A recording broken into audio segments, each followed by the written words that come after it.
منصوب شوبان cricket club راجہ Ram MCC کی شاندار جیت۔ منصوب شوبان کرکٹ کلب راجہ رام نے عبدالحفیظ کرکٹ کلب ملتان کو 7 وکٹوں سے شکست دے دی۔ شام لاٹ GCT گراؤنڈ پر کھیلے گئے میچ میں عبدالحفیظ کرکٹ کلب کی ٹیم نے مقررہ 30 اوورز میں 184 رنز بنائے۔ منصوب شوبان کرکٹ کلب نے ہدف 21 اوورز میں 3 کھلاڑی آؤٹ پر حاصل کیا۔ کپتان اسامہ خادم 50 رنز بنا کر نمایاں رہے۔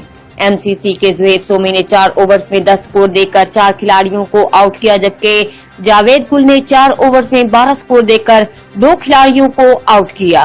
مجاہد اور تنویر نے ایک کھلاڑی کو آؤٹ کیا اور جاوید گل نے 4 اوورز میں 12 سکور دے کر 2 وکٹیں حاصل کی۔ اسامہ خادم کو مین آف دی میچ 50 سکور عمدہ کارکردگی پر مین آف دی میچ برقرار دیا۔ رپورٹ کیمرہ مین ٹیم کے ہمراہ عمر فاروق، نمائندہ جیو ایکسپریس نیوز، گیلے وال۔